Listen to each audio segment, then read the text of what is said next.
Thanks for downloading a 3CR podcast. 3CR is an independent community radio station based in Melbourne, Australia. We need your financial support to keep going. Go to www.3cr.org.au for more information and to donate online. Now stay tuned for your 3CR podcast. But you also had people that were very fine people. Very fine people on both sides. And the aliens would mind meld and give them the technology. They're bad aliens. So are you surprised the Nazis were influenced by demons? No, if demons are real, I would definitely think they'd be on the side of the Nazis. Yeah. McDonald's is connected to the Clintons. They chop up the bodies and put them into the sausage and hamburgers. People are being cannibalized. Look it up. And I'm watching CNN talk about this as violent white nationalist protests. We have done everything in our power to keep this peaceful, you know? It's Pepe's become kind of a symbol. Welcome to Yeah Nah Pasaran, a show about fascism and its gravediggers. I'm Cam Smith. I'm Andy Fleming. And this week we are joined by historian Craig Johnson, the author of the book How to Talk to Your Son About Fascism. Thanks for joining us, Craig. Thank you both. I'm very excited to be here. Well, I mean, I'm not where you are, but I'm where I am. I guess just to begin with, could you tell us a little bit about your history as an academic? How did you get into studying fascism? Yeah, I was a young leftist in college, like possibly yourselves, many other people who might be listening to this here podcast. And I also knew that I wanted to go to graduate school because I love learning and I love teaching. That's what I wanted to do with my life. But I found that I had a passion for two things. I was really interested in politics, and I was also really interested in literary criticism. And I nothing against people who've dedicated their lives to literary criticism, but I felt that I also knew that I wanted to do something that felt politically vital every day. And so I wanted to study fascism because it made me scared every single day. It made me afraid.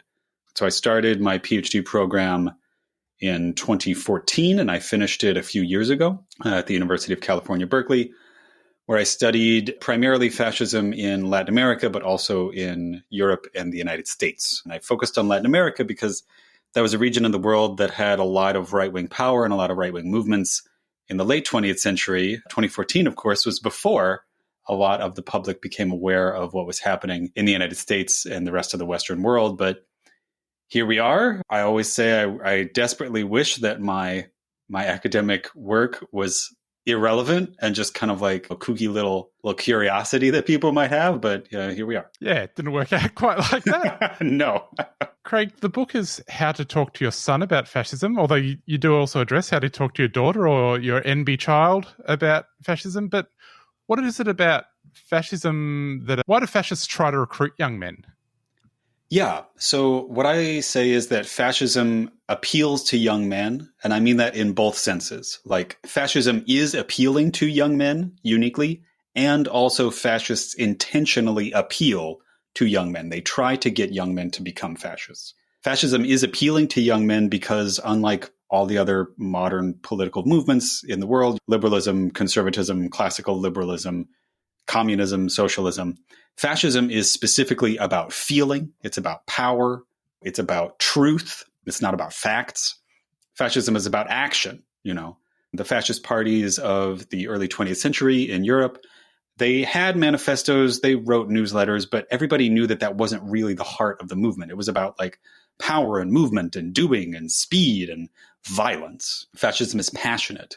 Fascism is also pretty uniquely among many political, at least modern political beliefs, it's particularly misogynist. And so it appeals to young men who perceive themselves to be down and out or left behind by women, or who perceive themselves to be spurned by women. But the other reason is the second part of fascism appeals to young men, as in like it intentionally seeks them out. Fascist movements, not just in the early 20th century, but today also, know that they need young men to be sort of like the fodder of a political movement, right? They need them to do dirty work. And so fascists today go on Discord servers, they go on 4chan, they go on Instagram, they go on YouTube, they go to where the young kids are, and they make palatable material that draws them further and further in. Craig, what is the promise of fascism to young men, and what is it that it's responding to? It seems like it may be addressing some kind of absence or appeal to a sense of, as you said, desire for power, but presume also meaning. Yeah, I mean, you're absolutely right. Like, fascism appeals to young men because it correctly identifies that there is something wrong with the world that they live in. Like, fascism is particularly appealing not just to young people, but to young men, and not just to young men, but specifically downwardly mobile young men. This was the case in the early 20th century too, and it's the case today. Fascism it's a political movement of people who feel like they got the rug pulled out from under them. Like, they were promised something. They were promised power. They were promised privilege, a better world than the one that they grew up in. But they know that, in fact, the modern world is not going to deliver that to them. They know that. And they believe that that power has been taken from them. They believe it's been stolen from them. Additionally, so like most political movements promise something like that. They promise belonging. They promise a better world. They promise a better future. Fascism uniquely promises also that it will return gender power to young men and to men in general, that we could go back to, I don't know if this reference would scan in Australia, but in the United States, I say, go back to Leave It to Beaver times, right? A family with 2.5 children, a white picket fence, a golden retriever, a car in the garage, like one man earning a salary, the woman staying at home with the kids. That's what many fascists say they want. What they mean is that they want men to be in control of women's lives again. And that is a promise that they make to teenage young men who believe that they're being left behind by feminism. As you noted, Craig, the need to study and understand and respond to fascism has become much more germane in your life and our lives. How successful do you think fascists have been in recruiting young men? What is the trend? What's going on? Yeah, so I'm the most familiar with these trends in the United States and Latin America and Europe, but I believe that it holds true around the world, that young men are increasingly right-wing compared to young women and compared to people who are non-binary or trans or gender non-conforming in some capacity. Young men increasingly vote for right-wing parties. They are moving into further and further right-wing spaces. The fascists have been wildly successful at this. This was an intentional plan that was made by many fascist organizers online in some of the creepier parts of the internet, but also starting way, way, way back in the, well, maybe not way, way, way back, but like in the 80s and 90s, back in the skinhead music scenes. This was also their plan, was to get young people where they are, which at the time was music subcultures. Today, it's video game chat rooms, Discord servers. That's where they go to get young men, because that's where the young men are congregating and talking amongst themselves. Fascists are extremely successful at this. Craig, if they're listening to this show, they might have an idea about some of the things to look out for, but what are some of the subtle warning signs that your son might be getting into something a little bit dangerous? Yeah, that was one of the trickier parts about writing this book, because I was tempted to be like, oh, I need to write all these lists of all these YouTubers and all these influencers that you need to watch out for. But I started drafting this book in 2023. Like, I knew that list would be useless by the time the book came out, and lo and behold, it is, right? So it can't really be like, oh, as long as he's not listening to guys A, B, and C, I'm fine, right? Like, that's not what it is. You're right to say that you should be looking out for signs. You should be looking out for warning signs. I say that a lot of those is your kid starting to say like creepy or gross jokes, and not like gross out humor, but like jokes that are politically confrontational, that are sexist, that are racist. It is normal for a child, for a teenager, to push boundaries. And so saying one or two of those things, having some South Park humor thrown in there, kids are going to do that. But if it comes to be like the predominant way that your child starts to make jokes, if it comes to be the predominant way that they talk about or see the world, that's a warning sign.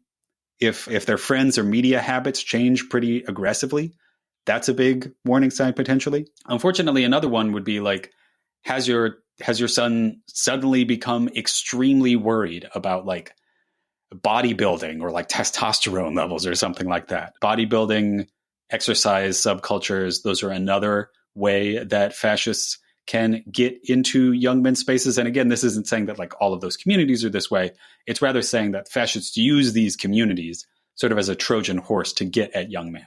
So if your son has had a sudden swing in media consumption, a sudden swing in what he considers to be funny, a sudden swing in how he talks about his online friends, those are big warning signs. Something you sometimes see in young men being drawn into these fascist subcultures is an interest in traditional Catholicism, or some twisted version of it at any rate. Should parents be worried if their kids are coming home smelling of incense? It's interesting that you bring up traditionalist Catholicism, because my dissertation was specifically about traditionalist Catholicism and fascism. So once again, this is me desperately wishing that my dissertation research were not horribly relevant to the present world. Yeah, I mean, if your son is not a Catholic and you weren't raised in Catholicism and you didn't raise him in Catholicism, but he suddenly wants to convert to, as you say, a sort of like particularly conservative form of Catholicism, absolutely. That is a pretty serious warning sign that he might have been captured by some sort of extreme right-wing thinking. And again, this is not saying that the Catholic Church is inherently fascist. It's not whatsoever. The Catholic Church is an extremely varied global 2,000-year institution, right? There's good parts and bad parts.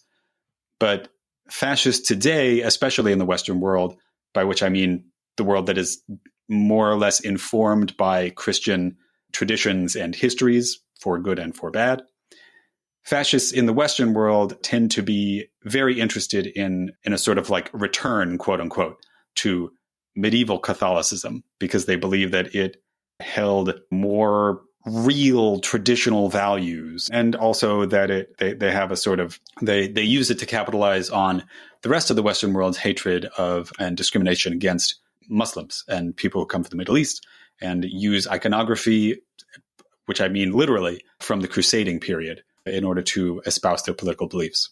Craig, you've made reference to a number of different subcultures and online domains in which fascists are actively seeking to recruit young men. But what's the relationship between these kinds of relatively fringe phenomena and the political mainstream? And how do you understand the ways in which what's going on in a more general political context influences the one in which young men become socialized as political actors?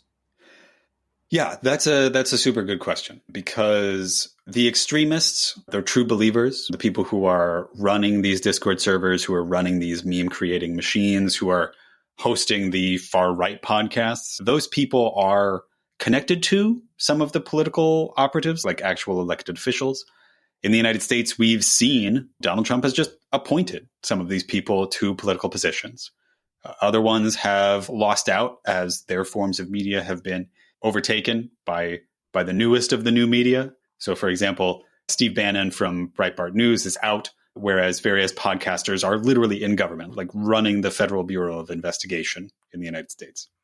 So there's that aspect of it. The way that I am hoping that people can come out of the book and come out of thinking about this is that fascists are a small group, like actual dedicated fascists. They continue to be a relatively small group of people. And that's been the case throughout almost all of history. Like even back in the early 20th century, a large fascist party was relatively rare.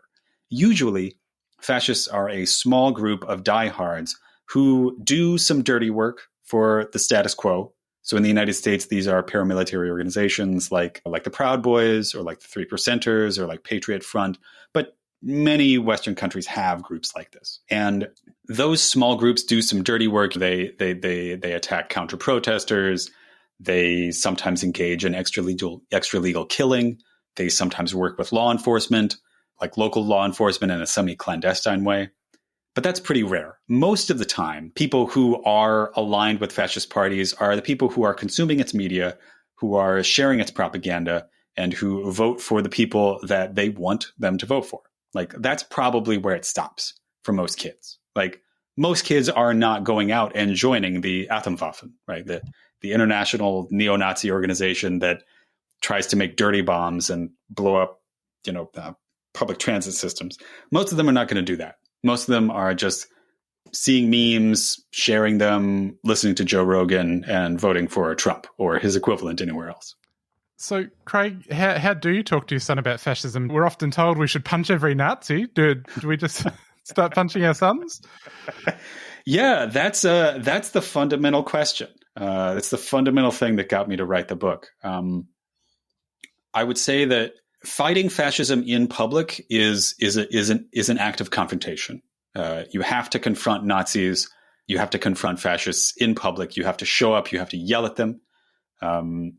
At the very least, in your private life, it has to be different. It just simply is true that screaming at a person who is in your own home is not going to make them listen to you. It's going to drive them further away. And so I thought to myself, my God, am I writing a book about being empathetic with fascism? And it turned out that what I was trying to do was trying to write a book about how to help people walk people back from the edge. And to do that requires empathy. And I thought to myself, who could I possibly ask? Who could I possibly ask to be empathetic when somebody expresses something truly heinous? And I thought, well, it's literally only your parents. Literally, those are the only people that I think I can legitimately ask to hear somebody say something truly disgusting and not say, get out of my life, leave and never come back. Instead, I'm asking parents to treat this in the same way that they might a drug problem or any other kind of major life horrible mistake. There have to be serious consequences. You can't pretend it never happened, but you have to think about them as this is a person who's made a horrible mistake whom I still love. Now, all bets are off if this kid has actually hurt somebody or is threatening to hurt somebody else. In that case, yeah, it's over. Don't put yourself in harm's way unnecessarily. Don't put other people in harm's way unnecessarily. So after you can confirm your safety and the safety of other people, especially in your household, when it comes to fascist young men, this is any women in the house, any people who are gender nonconforming in the house, then yeah, you have to do the extremely uncomfortable and very unpleasant work of engaging with them empathetically. When they say something racist or gross or disgusting, something that in the street you might scream at somebody, or at home, that won't work. You have to say, I don't understand what's funny about that. You have to say, well, I don't see that messaging on my social media feeds. Where do you see that? What do you find engaging about it?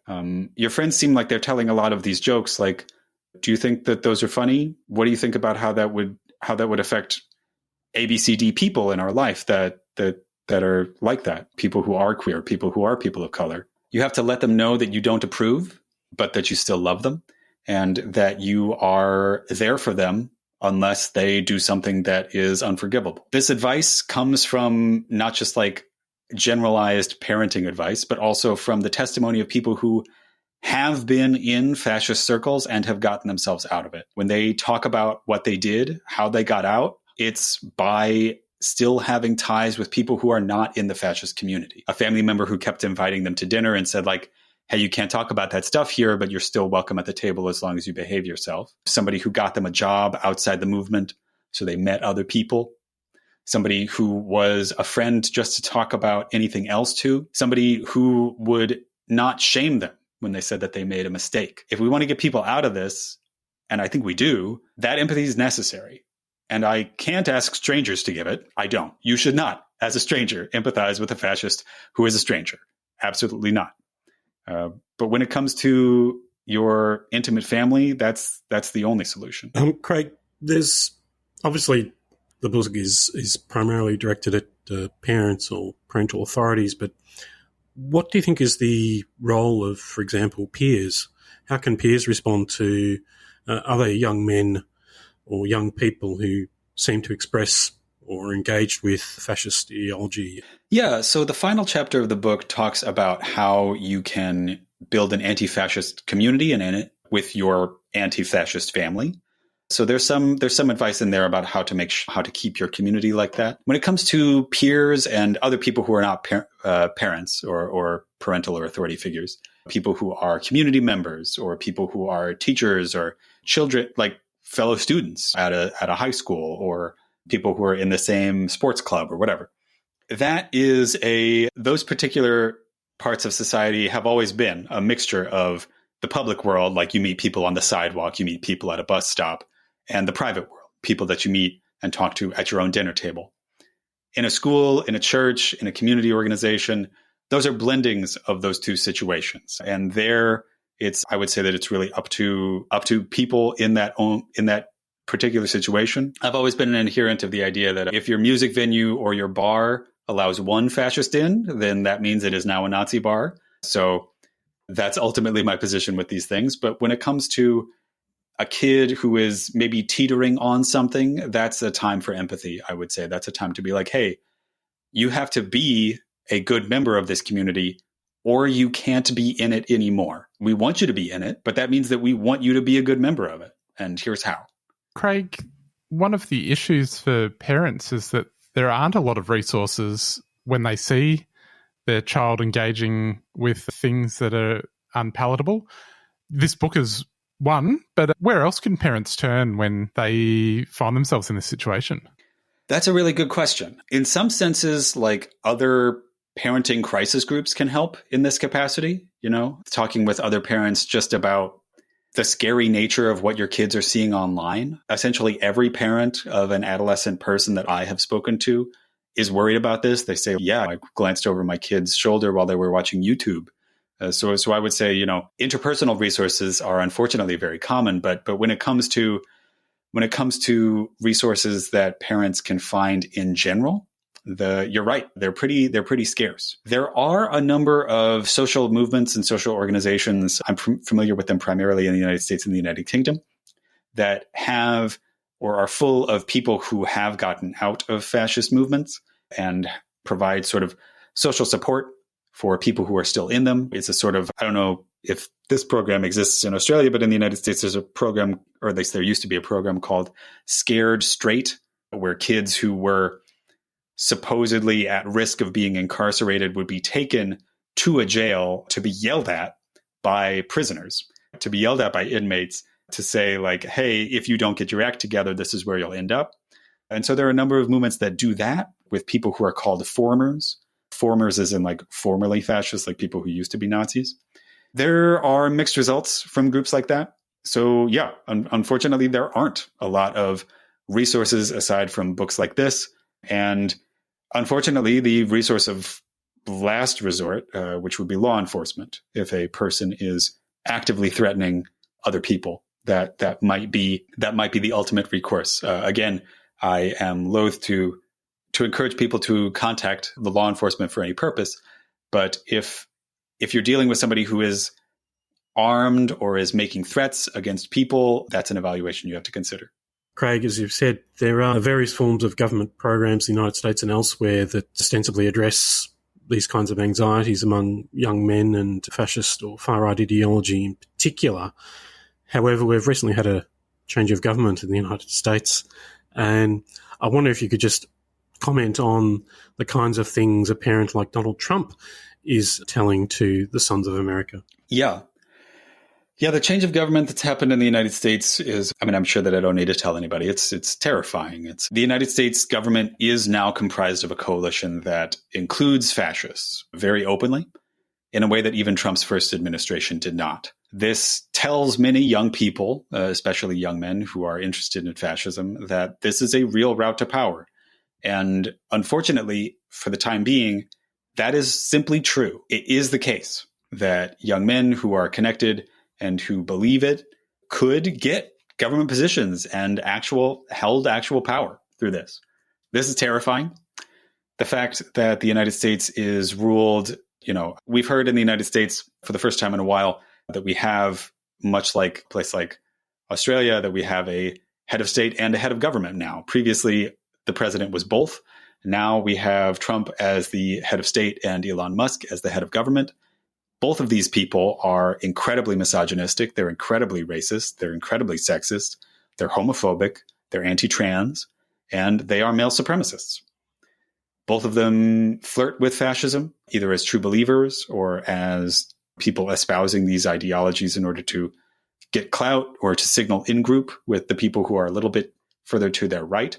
If you are listening to this in the United States or in any other country where US politics is important and informative, this is something you have to get out ahead of when it comes to a young man. You have to sit down and talk to him in the same way that you might sit down and talk to a white child about white supremacist ideology or about racism, or in the same way that you might talk to a male child about sexism or about the dangers of rape culture in the Western world. You have to get out ahead of this. You can't be afraid of bringing it up, afraid that you'll introduce it into your son's life. I've had people talk to me about this. They said, like, well, I don't want to talk to my kid about this. Like, I don't want it. I don't want to tell them about it. And what I always say is, like, you are absolutely not going to be the first person to tell your child about these things. They are hearing it. It's just in the world. They're going to get it through osmosis.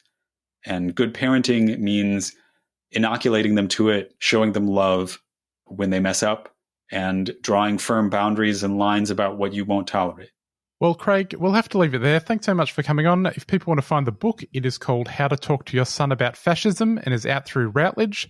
You also have a podcast called 15 Minutes of Fascism, and people can find you on Blue Sky at cajohnson-craig.bsky.social. Thanks for coming on. Thank you both so much. It was lovely. Well, Andy, that is our show. We'll be back next week. See you later. See you then.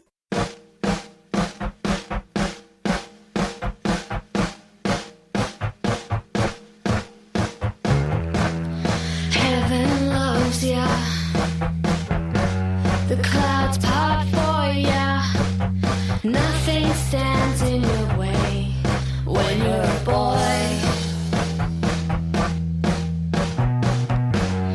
Clothes always fit ya. Life is a pop of a cherry when you're a boy. When you're a boy, you can wear a uniform. When you're a boy, other boys check you out. You'll get a girl. These are your favorite things when you're a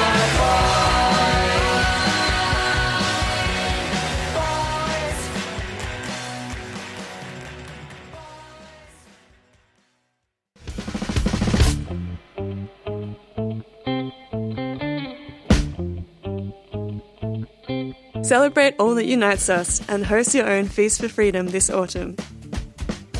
Cook delicious global recipes curated by refugees and our guest chefs, and come together with your friends, family and community while raising vital funds for people seeking asylum. Register now at feastforfreedom.org.au.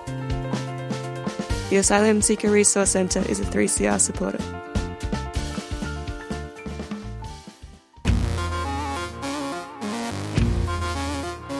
Keffiyehs are Palestinian scarves, and they're a symbol of support for justice for the Palestinian people.